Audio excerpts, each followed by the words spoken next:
The Constitution for the United States. The Constitution acted like a colossal merger, uniting a group of states with different interests, laws, and cultures. Under America's first national government, the Articles of Confederation, the states acted together only for specific purposes. The Constitution united its citizens as members of a whole, vesting the power of the Union in the people. We, the people of the United States, in order to form a more perfect union, establish justice, ensure domestic tranquility, provide for the common defense, promote the general welfare, and secure the blessings of liberty to ourselves and our posterity, do ordain and establish this Constitution for the United States of America. Article 1. Section 1. All legislative powers herein granted shall be vested in a Congress of the United States, which shall consist of a Senate and House of Representatives. Section 2.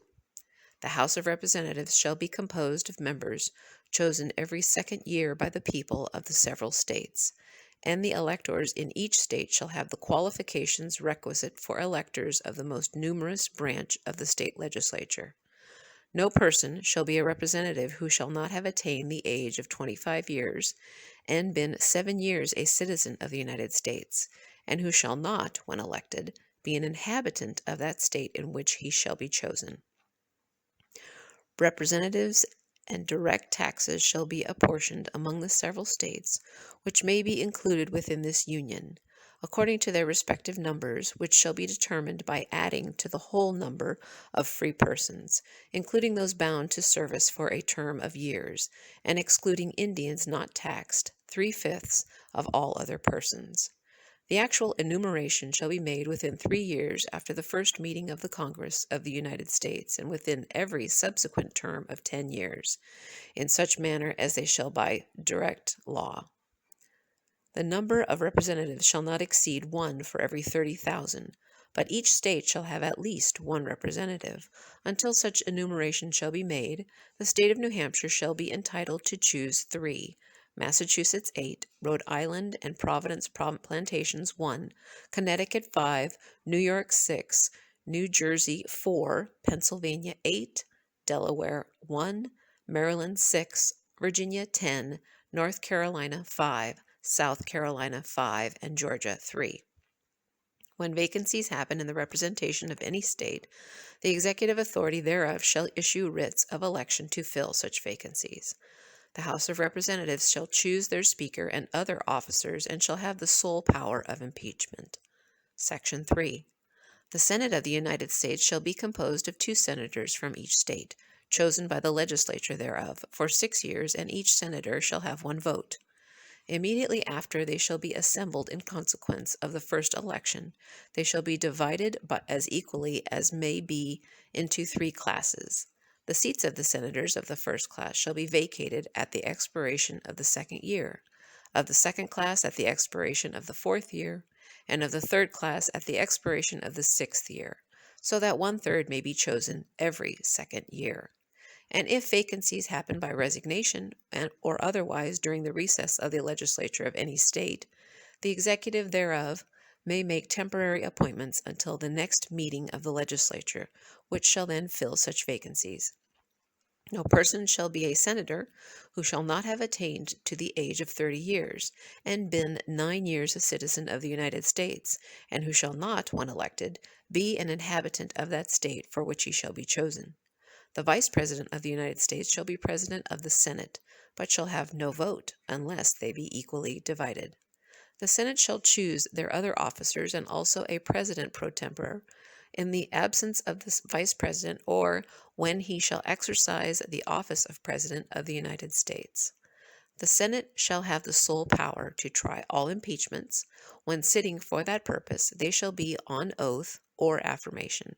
When the President of the United States is tried, the Chief Justice shall preside, and no person shall be convicted without the concurrence of 2/3 of the members present. Judgment in cases of impeachment shall not extend further than to removal from office and disqualification to hold and enjoy any office of honor, trust, or profit under the United States. But the party convicted shall nevertheless be liable and subject to indictment, trial, judgment, and punishment according to law.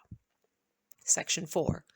The times, places, and manner of holding elections for senators and representatives shall be prescribed in each state by the legislature thereof.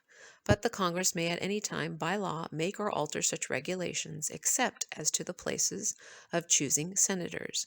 The Congress shall assemble at least once in every year, and such meeting shall be on the first Monday in December, unless they shall by law appoint a different day. Section 5. Each house shall be the judge of the elections, returns, and qualifications of its own members, and a majority of each shall constitute a quorum to do business. But a smaller number may adjourn from day to day, and may be authorized to compel the attendance of absent members, in such manner and under such penalties as each house may provide. Each house may determine the rules of its proceedings, punish its members for disorderly behavior, and, with the concurrence of 2/3, expel a member.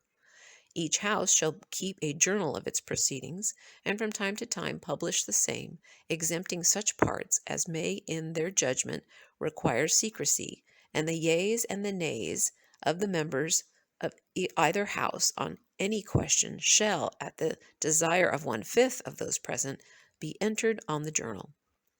Neither house during the session of Congress shall, without the consent of the other, adjourn for more than 3 days, nor to any other place than that in which the two houses shall be sitting.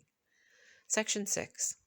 The senators and representatives shall receive a compensation for their services, to be ascertained by law and paid out of the Treasury of the United States.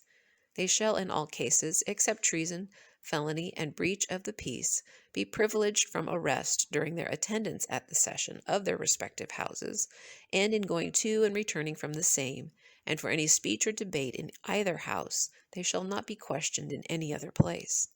No senator or representative shall, during the time for which he was elected, be appointed to any civil office under the authority of the United States, which shall have been created, or the emoluments whereof shall have been increased during such time, and no person holding any office under the United States shall be a member of either house during his continuance in office.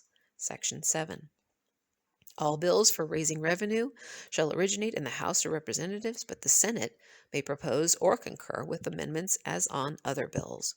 Every bill which shall have passed the House of Representatives and the Senate shall, before it become a law, be presented to the President of the United States. If he approve, he shall sign it, but if not, he shall return it, with his objections to that House in which it shall have originated, who shall enter the objections at large on their journal, and proceed to reconsider it. If after such a reconsideration 2/3 of that House shall agree to pass the bill, it shall be sent together with the objections to the other House, by which it shall likewise be reconsidered, and if approved by 2/3 of that House, it shall become a law. But in all such cases the votes of both houses shall be determined by yeas and nays, and the names of the persons voting for and against the bill shall be entered on the journal of each house respectively. If any bill shall not be returned by the President within 10 days, Sundays excepted, after it shall have been presented to him, the same shall be a law, in like manner as if he had signed it, unless the Congress by their adjournment prevent its return, in which case it shall not be a law. Every order, resolution, or vote to which the concurrence of the Senate and House of Representatives may be necessary, except on a question of adjournment, shall be presented to the President of the United States, and before the same shall take effect, shall be approved by him, or being disapproved by him, shall be repassed by 2/3 of the Senate and House of Representatives, according to the rules and limitations prescribed in the case of a bill. Section 8. The Congress shall have power to lay and collect taxes, duties, imposts, and excises, to pay the debts and provide for the common defense and general welfare of the United States, but all duties, imposts, and excises shall be uniform throughout the United States. To borrow money on the credit of the United States. To regulate commerce with foreign nations and among the several states and with the Indian tribes. To establish an uniform rule of naturalization and uniform laws on the subject of bankruptcies throughout the United States. To coin money, regulate the value thereof and of foreign coin, and fix the standard of weights and measures. To provide for the punishment of counterfeiting the securities and current coin of the United States. to establish post offices and post roads, to promote the progress of science and useful arts by securing for limited times to authors and inventors the exclusive right to their respective writings and discoveries, to constitute tribunals inferior to the Supreme Court, to define and punish piracies and felonies committed on the high seas and offenses against the law of nations, to declare war, grant letters of marque and reprisal, and make rules concerning captures on land and water, to raise and support armies, but no appropriation of money to that use shall be for a longer term than 2 years, to provide and maintain a navy, to make rules for the government and regulation of the land and naval forces, to provide for calling forth the militia to execute the laws of the Union, suppress insurrections, and repel invasions, to provide for organizing, arming, and disciplining the militia, and for governing such part of them as may be employed in the service of the United States,